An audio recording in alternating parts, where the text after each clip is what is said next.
우리가 신앙생활을 함에 있어서 이 변화를 받아야 될 부분들이 참 많이 있습니다. 그래서 우리는 끊임없이 성경의 가르침을 따라서 변화받기 위해 힘을 써야 됩니다. 이게 개혁주의 신앙이라고 하는 거예요. 끊임없이 성숙한 그리스도인이 되기 위해서 노력해야 되는데 마지막 우리 숨을 거두는 순간까지 이 변화를 위한 몸부림, 이 개혁의 정신은 계속되어야 되는 것입니다. 만일 기력이 쇠하여 육신을 잘 움직이지 못할 정도로 나이가 많이 드신 분이라고 할지라도 이 성경 말씀을 따라 변화되려고 애를 쓰시는 분이라면 영적으로 살아있는 사람입니다. 그런 분에게는 마지막 순간까지 하나님의 능력이 임하게 될 줄로 믿으시길 바랍니다. 그러나 아무리 나이가 젊고 몸이 아주 튼튼해도요, 변화되기를 포기하는 사람은 살았다 할 것이 없는 거예요. 사실 그는 이미 영적으로 늙은 사람이에요. 죽었다고까지는 좀 심하게 말할 수는 없어도 완전히 나이는 젊고 몸은 젊은데 그 영혼은 많이 늙어버렸어요. 이런 사람의 특징은 뭔지 아세요? 하나님의 말씀이 주어져도 그는 자기 고집대로 사는 거예요. 신앙생활을 해도 자기 고집대로 하는 거예요. 변화할 마음의 자세가 되어 있지 않기 때문에 항상 거기가 그 사람의 한계예요. 그러니까 하나님의 말씀은 더 이상 그에게 아무런 영향을 끼치지도 못하게 되고 마는 것입니다. 그래서 언제든지 영적으로 내 영혼이 굳어지지 않도록 우리가 유연성을 유지하는 것, 이게 굉장히 중요한 거예요. 이 몸이라는 게 그래요. 젊을 때는 모릅니다. 아무 데서나 꼬꾸라져 자도 일어나서 목 한 번만 돌리고 기지개 한 번만 켜면요, 몸이 가뿐해집니다. 그러나 나이가 들어가면 갈수록 어떻게 되죠? 유연성이 떨어지기 때문에 잠잘 때 자세만 조금 나쁘게 자도요, 담이 걸려서 오랫동안 고생하게 됩니다. 여기서 고개를 끄덕이는 사람은 이제 그렇습니다. 어떤 때는 고개를 돌려가지고 뒤를 쳐다보다가 담이 걸립니다. 어떤 때 갑자기 몸을 움직이다가 다리를 삐고 근육을 다치기가 일수인 거예요. 그래요. 그래서 나이가 들면 언제나 기본적인 것이 뭔가 하면 스트레칭입니다. 스트레칭. 몸의 유연성을 잃지 않도록 체조를 잘 해야 되는 거예요. 사랑하는 성도 여러분, 그런데 이 육신의 스트레칭보다 더 중요한 것이요, 영적 스트레칭입니다. 영적인 유연성 유지가 너무너무 중요한 거예요. 언제나 내가 생각하고 있는 것이 잘못일 수 있다라는 이 자세가 되어 있어야 됩니다. 즉 하나님의 말씀이 주어질 때 아멘하고 수긍하고 변화를 따를 수 있는 자세가 되어 있어야 소망이 있는 거예요.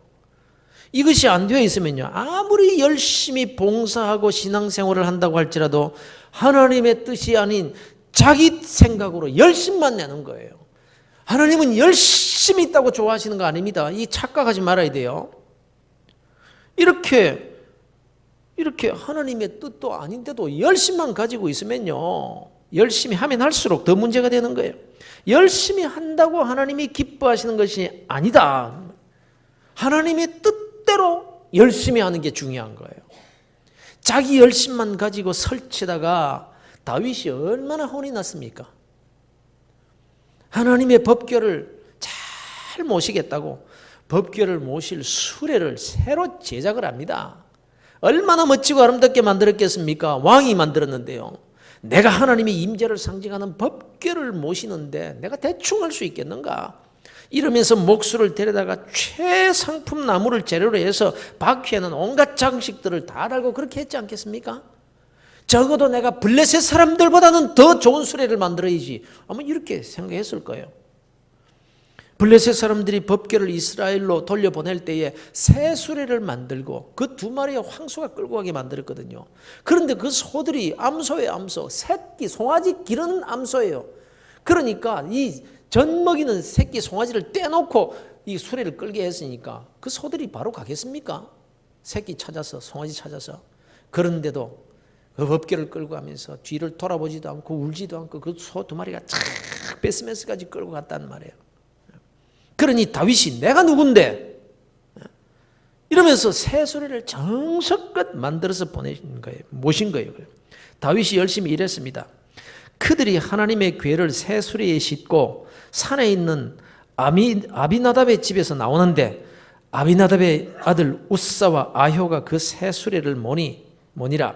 그들이 산에 있는 아비나답의 집에서 하나님의 궤를 싣고 나올 때에 아효는 궤 앞에서 가고 다윗과 이스라엘 온 족속은 잣나무로 만든 여러 가지 악기와 수금과 비파와 소구와 양금과 제금으로 여호와 앞에서 연주하였더라. 굉장한 거예요.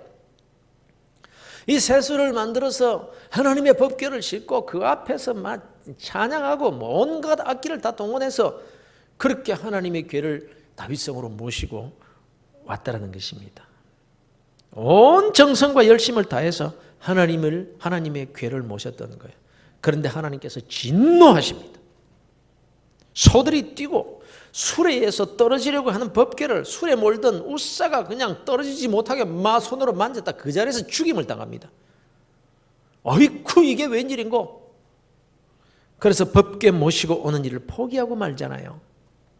블레셋은 괜찮았는데 왜 다윗에게는 하나님이 진노하셨습니까? 그 열심을 칭찬해 주지는 못하고 말입니다. 하나님의 사람은, 그리스도인은 열심히 하는 것보다 더 중요한 것은 하나님의 뜻대로 바르게 하는 것이 더 중요한 거예요. 후에 다윗은 깨닫고 하나님의 뜻대로 이제 다시 법궤를 모시고 옵니다.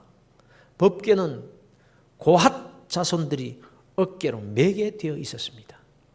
새수레, 금수레, 화찬란한 수레로 모신다고 하나님이 기뻐하시는 것이 아닌 거예요. 그래서 다윗이 이제 고핫 자손이 이 채를 꿰어서 매도록 그렇게 해서 다윗성으로 모시고 오지 않습니까? 그런 거로 우리가 신앙생활을 제대로 하고 있는지 아니면 열심히만 하고 있는지 말씀을 통해 점검을 받아야 되는 거예요. 자칫 잘못하면 타성에 젖어서 열심히는 하는데 오히려 교회에 손해를 끼치는 그런 사람이 될 수가 있다는 것입니다. 바로 알아야 되는 거예요. 그래서 남이 하니까 그냥 나무 아래 개 따라가듯이 그런 식으로 줄줄 따라다니면서 신앙생활하면 안 되는 거예요. 그래서 가끔 보면요, 야, 저분은 지금 하나님을 보고 자기를 따르라고 하는구나, 이렇게 생각되는 사람들이 있어요. 열심히는 해요. 맞지? 그건 하나님이 틀렸고 자기가 옳다고 하는 것 같아요. 말씀도 소용없어요, 그 사람에게는. 말씀이 들어갈 유연성이라는 건 조금도 없는 거예요, 그냥. 오늘날 이것 때문에 교회들이 몸살을 앓고 있는 겁니다, 여러분. 그런데 여러분, 다른 사람이 아닌 바로 내가 그럴 수 있다는 사실을 한시도 잊으시면 안 됩니다, 여러분. 그 누구보다도 여기서는 이 목사가 이런 누에 빠질 위험성이 크고, 그 다음으로 믿음의 뿌리가 깊다고 나름대로 자부하고 하나님의 뜻대로 신앙생활 잘하고 있다라고 자부하고 계시는 분들이 이런 잘못에 빠질 위험성이 크다는 것을 여러분 스스로 아셔야 돼요. 오늘은 이 삶의 변화와 성숙 부분의 세 번째로 우리가 신앙생활을 함에 있어서 변화를 받고 더 성숙되어야 될 부분 가운데 특별히 기도에 관한 부분에 대해서 말씀을 드리고자 합니다. 기도가 뭐냐? 또는 기도를 어떻게 해야 될 것인가? 이런 기도의 이론을 말씀드리고자 하는 것이 아니고 복을 비는 기도에 대한 그 오해에 관한 말씀을 드리고자 해요. 복을 비는 것, 복 주시옵소서. 예컨대 많은 사람들이 축복에 관한 말씀에 대해서 강조를 하면은 기복신앙이다 이럽니다. 이러면서 부정적인 반응을 보이는 사람들이 오늘날 교회 안에 굉장히 많습니다. 그렇다고 해서 자기가 복받을 마음이 없는가? 그런 사람들이 세속적으로는 복을 더 이용을 하면서 교회 안에서 기복신앙이니 뭐니 이렇게 비판하는 사람들이 많아요. 그렇다면 정말 하나님께 복을 구하고 복을 선포하고 축복을 사모하면 그게 기복신앙일까 하는 점입니다. 물론 기복신앙입니다. 왜 그렇습니까? 기복이라는 말이 복을 구한다라는 뜻이잖아요. 그래서 사실 복을 구하면 무조건 기복이지요. 그런데 문제로 삼는 것은 오늘날 문제로 삼는 것은 뭔가 하면 신앙 그 자체가 기복으로만 되어 있는 것이 문제가 된다라는 겁니다. 다시 말씀드리면 오로지 예수 믿는 이유가 돈 잘 벌고 건강하고 우한 질거 없이 편안하게 잘 먹고 잘 살기 위한 수단으로 교회에 다니는 것을 가리켜서 기복주의 신앙이다 이렇게 말하는 거예요. 이건 분명히 문제가 있어요. 이런 사람은 돈 잘 벌기 위해서 교회에 나왔다가 장사가 안 되고 손해보고 물질적으로 어려움을 당하게 되면 다른 데로 갈 사람입니다. 다른 무당한테 찾아갈 사람이라 이 말이에요. 다시 말씀드리면 예수도 그에게는 일종의 무당인 거예요. 이런 식으로 복을 구하면 기복신앙이다 이렇게 말해야 될 것입니다. 그러나 여러분, 그리스도인들이 하나님께 복을 구하는 것은요, 그야말로 가장 자연스러운 권리입니다. 성경은 하나님께서 그의 자녀에게 복을 주시는 분이라는 말씀으로 가득 차 있습니다. 질병을 고쳐주시고 가난한 자 부유하게 해주시고 어려운 일을 만났을 때에 기적 가운데서 건져주시겠다는 말씀으로 가득 차 있습니다. 어떤 분은 이렇게 말합니다. 예수님은 이 땅에 계실 때 머리 둘 곳도 없이 사셨다. 그분의 뒤를 따르는 그리스도인이라면 제자라면 마땅히 가난하게 살아야 된다. 이런 식으로 해석한 분이 계신데 이 잘못된 거예요. 예수님이 가난하게 사셨으니까 우리도 가난하게 살자라는 것이 교훈의 목적이 아닌 거예요. 오히려 예수님이 왜 가난하게 되셨는가에 여기에 대해서 바로 아는 게 더 중요한 겁니다. 고린도후서에 이렇게 기록하고 있습니다. 우리 주 예수 그리스도의 은혜를 너희가 알거니와 부요하신 이로서 너희를 위하여 가난하게 되심은 그의 가난함으로 말미암아 너희를 부요하게 하려 하심이라. 이렇게 말씀합니다. 예수님은 가난한 분이 아니십니다. 그분은 하나님 자신이십니다. 만유의 주, 모든 것의 주인이십니다. 예수님만큼 부자가 이 세상에 어디 있습니까? 그럼에도 불구하고 가난하게 되셨다는 거예요. 스스로 가난한 자리에 앉으셨다는 거예요. 이 예수님을 닮아야 된다는 거예요. 그렇게 가난하게 스스로 가난하게 되신 이유는 우리를 위하여, 우리를 부욕해 해주시기 위해서 이것이 이유입니다. 그러므로 예수님의 가난하게 되심을 본받는다라는 것은 우리도 가난하게 되자 이것이 아니라 예수님을 본받아서 가난한 자들을 돌보아주는 부자가 되자. 오히려 이게 정확한 해석인 거예요. 돈 벌어서 축복받아서 나만 잘 먹고 잘 살았다는 사람은요, 예수님을 닮은 사람이 아닌 거예요. 그러니 청빈한 자가 아니라 청부한 자가 되어야 된다. 더럽고 추하게 부자로 사는 것보다는 깨끗하고 정직하게 가난하게 사는 이 청빈이 더 낫죠. 그러나 그것보다 더 나은 것은 청부, 올바르고 정직하게 그리스도인으로서 하나님의 은혜와 복을 받아서 하나님의 영광을 위해서 나보다 못한 자들을 돌아보고 불쌍한 자들에게 나누어 주며 많이 가졌지만 거들먹거리지 않고 겸손하게 낮은 자리에, 나보다 못한 사람의 자리에, 나보다 못 배우고 나보다 신앙 경력이 짧고 덜 성숙한 사람의 자리에 내려가 같이 앉아주는 청부한 자, 진정으로 부한 자가 되라, 이 말씀인 것입니다. 이제 여러분들은 바로 이런 부자들이 되시기를 주의 이름으로 축원합니다. 아브라함을 부르실 때부터 하나님께서 끊임없이 그의 백성들, 그의 자녀들에게 약속해 주시는 이 모든 복을 합당하게 받아서 누리시고 또 합당하게 사용을 할 줄 아는 그런 아브라함의 후사들이 다 되시기를 주 예수 그리스도 이름으로 축원합니다. 그러면 이를 위해서 우리가 해야 할 일이 무엇일까? 그 가운데 하나가 기도입니다. 기도하지 않고서는 하나님께서 주시면 약속한 복을 받을 수가 없습니다. 하나님께서 다 주시기로 작정하고 손에 쥐고 있으면서도 그럼에도 불구하고 너희들이 내게 구하여야 하리라. 하나님은 그렇게 말씀하셨어요. 기도하지 않고서는 하나님이 약속된 복이라고 할지라도 받을 수가 없다는 것이 성경의 증거인 거예요, 여러분. 그래서 구하라, 찾으라고 하셨습니다. 두드리라고 하신 거예요. 그런 거로 복을 구한다는 것은 대단히 중요한 기도의 내용 중에 하나인 것입니다. 기복주의 신앙인은 되지 마십시오. 다만 아브라함과 그의 후사들에게 주어진 이 사명 때문에, 즉 복의 근원이 돼서 내가 복이 되어서 많은 민족을 복되게 해주고 나누어지는 그 사명 때문에 나로 인해 도움을 받고 내가 받은 축복으로 인해 누군가가 하나님께로 인도함을 받고 그 영혼을 구하는 데 사용되기 위한 도구가 되기 위해서 여러분 우리는 복을 구해야 돼요. 하나님께서 약속하신 그 복을 간절히 구해야 되는 겁니다. 오늘 본문은 야베스라는 한 사람에 관한 기사인데 너무도 짧게 소개된 사람입니다. 성경의 인물 중에서 아주 짧게 소개되어 있어요. 미국의 브루스 윌킨스라는 분이 야베스의 기도라는 책을 썼어요. 이 책이 그냥 베스트셀러가 되면서 졸지에 야베스가 유명한 사람이 되고 말았습니다.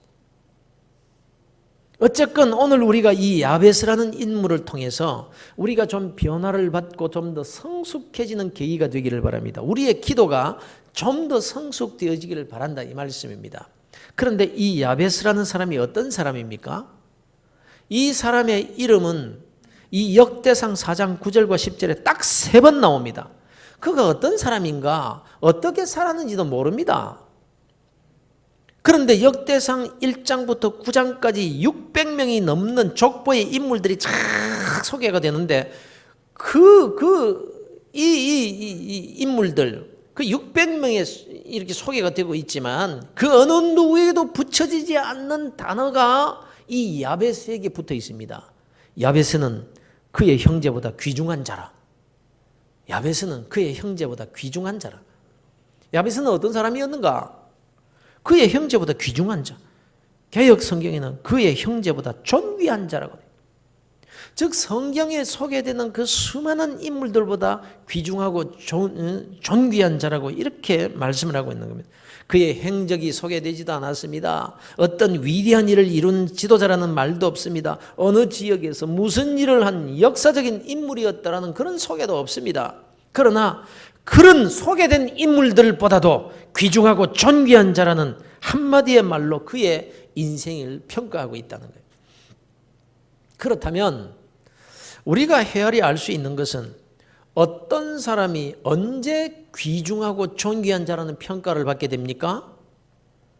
대부분 한 인생을 가리켜서 그 사람은 참 귀중하고 존귀한 사람이었다라고 평가할 수 있으려면 적어도 그 인생의 마지막 부분에서든지 아니면 죽은 후에 그 인생에 대해서 평가를 하는 법입니다. 어떤 사람은요, 태어날 때 귀중한 자로 태어난 사람이 있습니다. 또 반대로 그렇지 않은 사람도 있죠.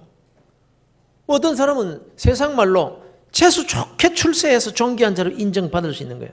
그러나 여러분, 처음에 태어날 때 뭐 잘 태어났든지 뭐 졸지에 출세를 했든지 뭐 어떻든지 간에 더 살아봐야 하는 거예요. 인생이 그렇잖아요. 그 결말이 어떻는지 그걸 두고 봐야 되는 겁니다. 그러나 반대로 천한 신분으로 태어났어요. 출발이 힘들었어요. 그러나 어렵고 그 힘든 환경 속에서 점점 더 귀한 자리에 앉게 되고 많은 사람들에게 존경을 받는 사람이 되어서 마침내 그 사람은 귀중하고 존귀한 사람이었다라는 말을 듣는 사람도 있을 것입니다. 그렇다면 야베스는 어떤 사람이었을까요? 성경은 이렇게 말씀합니다. 그의 어머니가 이름하여 이르되 야베스라 하였으니 왜 야베스라 하였는가 하면 내가 수고로이 낳았다 함이었더라. 아마 야베스의 어머니가 야베스를 낳을 때 엄청 고생을 많이 했던 것 같아요. 그런데 그때나 이때나 해산이 순조롭지 못하면 어머니에게도 치명적일 수가 있고 아이에게도 치명적일 수가 있다는 사실을 우리가 잘 알지 않습니까? 야베스의 어머니가 해산을 하면서 산모에게는 어떤 문제가 있었으며 아이에게는 어떤 문제가 생겼는지는 모르겠습니다만 어머니가 그 아들의 이름을 지을 때 야베스라고 지었다라는 사실입니다. 아시다시피 성경에 나오는 인물들은 대체적으로 그 사람의 형편을 반영하는 이름들이 대부분입니다. 히브리어로 야베츠, 야베스라는 이 말의 뜻은요, 슬픔에 잠긴 혹은 고통이라는 뜻을 가진 그런 단어입니다. 그러니까 야베스라는 이름은 좋은 이름이 아닌 거예요. 성경학자들의 대부분의 공통적인 해석은요, 야베스는 정상적인 사람이 아니었을 것이다 하는데 이의가 없습니다. 신체적으로 문제가 있는 사람이었다는 것이고 그것이 육체적으로 정신적으로 큰 고통을 주었던 그런 장애를 안고 살았던 사람이었을 것이라는 데 이의가 없는 거예요. 야베스는 슬픔이 있는 사람이었습니다. 고통이 있는 사람이었습니다. 다른 사람에게 그래서 무시를 당할 수도 있었고 그것 때문에 아파하고 근심이 있던 사람이었다는 것입니다.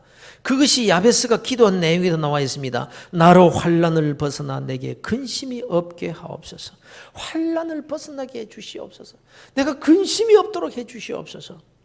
환난이 있었다는 것이고 그 환난, 그 고통, 그 어려움, 그 슬픔 때문에 근심할 수밖에 없었던 삶을 산 사람이 바로 야베스였다는 거예요.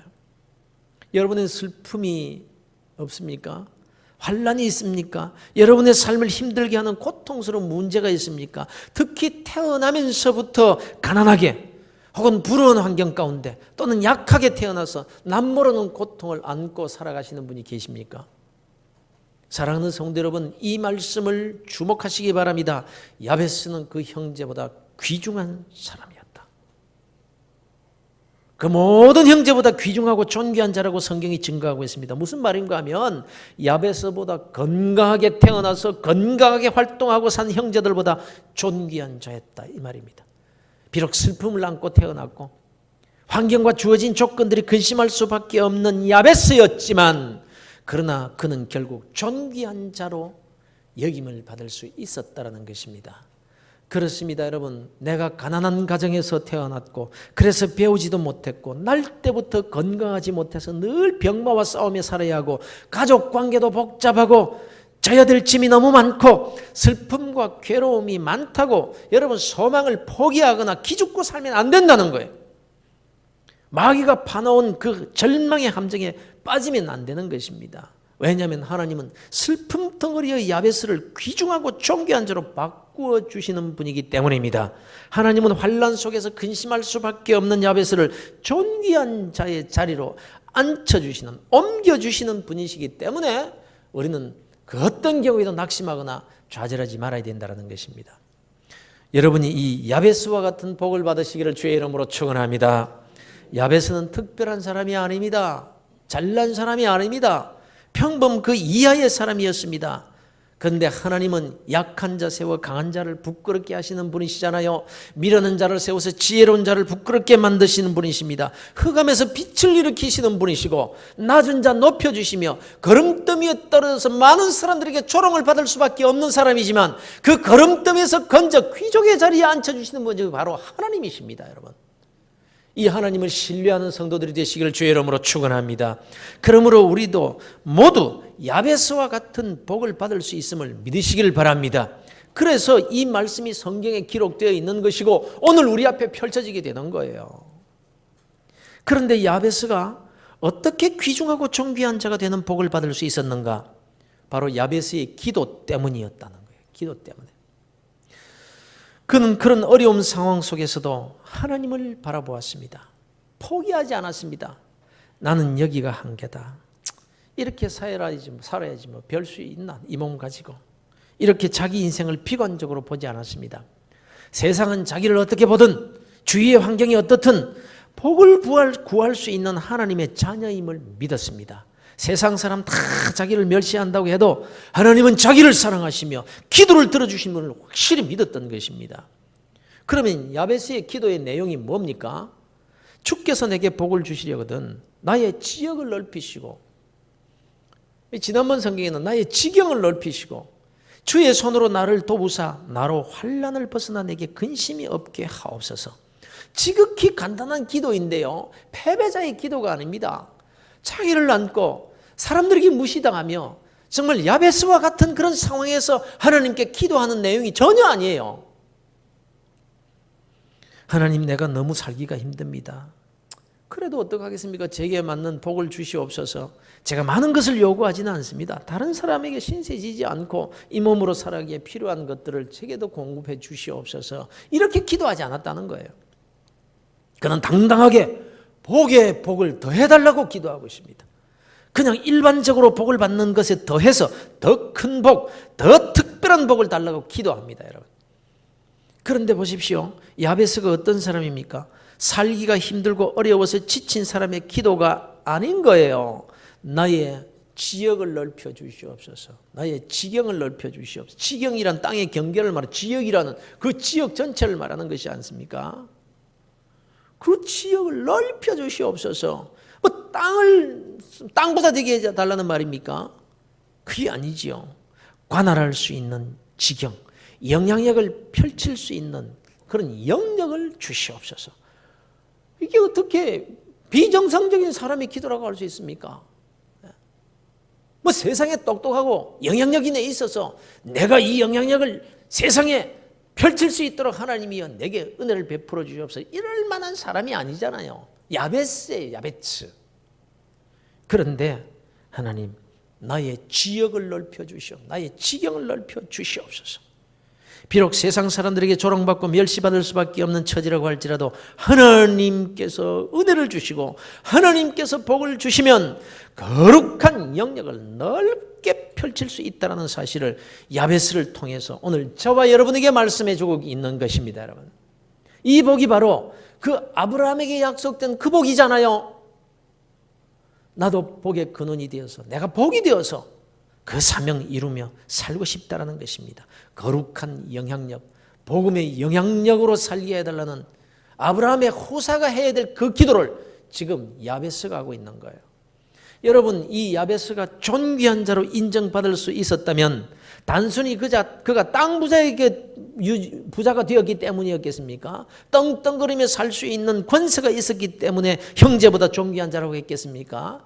그 당시에 야베스보다 권세 있는 형제들이 많았습니다. 왕도 있었고 여러 방백들도 많았습니다. 야베스보다 부자로 살았던 그런 형제들이 많았습니다. 그러나 그 수많은 족보에 오른 사람들보다 더 존귀한 자라고 인정을 받을 수가 있었다면 단순히 부자였기 때문에 떵떵거리며 살았기 때문이 아니라 이 지역을 뛰어넘어 지경을 뛰어넘어 거룩한 영향력을 끼치며 산 사람이었다라는 뜻인 겁니다. 많은 사람들을 도우고 많은 사람들을 섬기며 자기보다 약한 자들을 도왔을 뿐만 아니라 오히려 모든 면에서 자기보다 더 나은 조건을 가진 자들에게까지 하나님의 은혜를 베풀며 끼치며 살았던 사람이었기 때문에 성경에 그가 형제보다 존귀한 자라고 기록하고 있는 겁니다.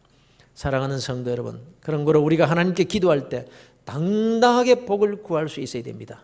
다만 우리가 복을 받아야 될 목적이 있기 때문이라는 점을 기억하시기를 바랍니다.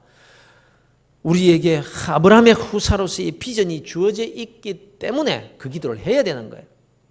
이 비전에 마음을 합하신 분들이라면 구하십시오. 복을 구하십시오. 누가 기복신앙이라고 하든지 말든지 구하십시오. 성숙한 기도는 영적인 것만 구하는 기도가 아닙니다. 더 영적인 기도는 거룩한 비전을 품고 세상적인 복을 구하는 기도입니다. 그것도 당당하게 아버지께 구하는 자입니다. 하나님은 이런 기도를 기다리시기 때문에, 이런 자를 찾고 계시기 때문에 이 야베스의 기도를 성경에 기록해 놓고 있는 거예요. 미국 보스턴에 가면은 하버드 대학이 있습니다. 하버드 대학은 설립자 존 하버드 목사님의 이름을 따서 지은 것입니다. 하버드 대학에 들어가 보면요, 존 하버드 목사님의 그 동상이 저 뒷뜰에 세워져 있어요. 아마 하버드 대학을 방문하는 모든 사람들은 그 앞에서 사진을 찍고 기념사진을 찍고 또 한 가지 하는 행동이 있습니다. 의자에 딱 이렇게 앉아있는 존 하버드 그 동상에 발을 만지면 그 자녀 가운데서 하버드 대학에 입학하게 된다는 뜬금없는 소문 때문에 누구든지 가면 그 발을 만집니다. 발이 그래서 벤질벤질합니다. 그 후손 중에 누군가가 이 세계 최고의 대학에 입학하기를 바라는 마음들이 있기 때문에 누구든지 가서 그 발을 만진다. 존 하버드가 어떻게 이 대학을 세웠을까요? 대단한 투자와 위대한 어떤 일을 통해서가 아닙니다. 영국에서 미국으로 이민을 온 이 하버드가 미국 땅에 도착해서 제일 먼저 하나님께 이렇게 기도합니다. 하나님, 이 황무지 같은 땅에 신실한 하나님의 종들을 키우는 학교를 세우고 싶습니다. 이렇게 기도하고 보스턴 한 구석에 대학을 세웁니다. 대단한 모든 대학이 아니라 존 하버드가 한 일은 기부금 700불, 책 200권, 그리고 하나님께 기도한 것이 전부였습니다. 하버드 대학은 신학교였습니다. 주의 종을 가르치는 신학교로 출발한 학교입니다. 그로부터 1년 후에 존 하버드는 세상을 떠납니다. 그러나 하나님은 거룩한 꿈을 꾼 그 하버드의 기도를 들으시고 그의 예물이 헛되지 않도록 하시는 분이셨습니다. 존 하버드는 죽어서 더 존귀한 자로 세움을 받은 사람이었던 것입니다. 여러분이 잘 아시는 건국대학교 교수였던 유태영 박사는 조그마한 섬마을에서 중학교밖에 나오지 못한 소년이었습니다. 그는 머슴살이를 하면서 그 섬교회의 마룻바닥에 앉아가지고 기도했습니다. 하나님, 나도 이 세상을 향해 큰 뜻을 펼칠 수 있는 기회를 주시옵소서라고 기도합니다. 그리고 그는 당돌하게도, 그때가 언제입니까? 덴마크 왕에게, 덴마크에 가서 농사를 배워서 한국의 농촌을 부흥시키고 싶습니다, 이런 편지를 보냅니다. 그건 덴마크 말 한마디도 할 줄 몰랐죠. 남의 도움을 받아 편지를 썼는데 놀랍게도 덴마크 왕이 그 편지를 받고는 비행기표는 물론이고 장학금까지 마련해서 그를 초청해 줍니다. 그는 또 덴마크에서 공부를 마치고 또 이스라엘 히브리 대학에 가서 박사학위를 받고 돌아왔습니다. 그 유태영 박사가 가는 곳마다 가르치는 핵심 내용이 뭡니까? 한마디로 말하면 기도하라 이겁니다. 거룩한 뜻을 품고 기도하면 하나님이 이루어 주신다는 거야. 그 형편이 어떻든지 간에 나를 보라는 거야. 저 시골교회 머슴살이 하던 중학교밖에 나오지 못한 천하디 천한 자기를 하나님께서 기도할 때에 이렇게 기도에 응답해 주시는 분이 하나님이시지 않느냐. 거룩한 꿈을 꾸라는 거예요. 낙심하고 좌절하지 말라는 거예요. 그 형편과 처지에 상관없이 야베스와 같이 거룩한 꿈을 꾸고 하나님께 목적 있는 기도를 하라는 거예요. 잘 먹고 잘 살게 해달라는 것이 아니라 아브라함의 후사답게 살아갈 수 있도록 내게 지역을 넓혀 주시옵소서, 지경을 넓혀 주시옵소서. 그런 기도하라는 것입니다. 여러분, 사랑하는 성도 여러분, 무엇보다도 이 세상에서 가장 겸손한 사람은요, 기도하는 사람입니다. 기도란 자신의 부족함을 인정하고 하나님을 전적으로 의지한다는 신앙 고백이기 때문에 기도하는 사람이 가장 겸손한 사람이에요. 기도하지 않는 사람이 가장 교만한 사람이에요. 기도하지 않고도 살 수 있다고 생각하는 태도이기 때문에. 하나님이 이만하면 됐습니다. 제가 무엇을 더 바라겠습니까? 그저 더 이상 욕심 부리지 않고 살게 해주시옵소서. 이런 태도를 가진다면 참 겸손한 사람이라고 할 수 있습니다. 그러나 그보다 더 큰 겸손의 기도가 있어요.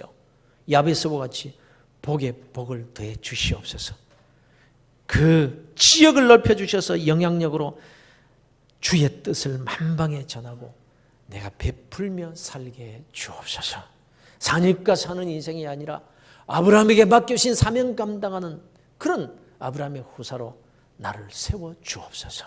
약속된 복에 복을 더하여 주시옵소서. 이렇게 기도하는 사람이 진정한 겸손의 사람이요, 아브라함의 자손이요, 사명을 아는 성숙한 그리스도인이다라는 것입니다. 그러니 여러분, 기도하시길 바랍니다. 기도하시길 바랍니다. 복을 구하시길 바랍니다. 우리가 더 이상 움츠리는 기도가 아니라 하나님의 자녀로서 야베스와 같이 거룩한 영향력으로 지경을 넓혀가는 것을 두고 믿음으로 기도하는 그런 변화되고 성숙된 그리스도인들이 다 되시기를 우리 주 예수 그리스도 이름으로 축원합니다.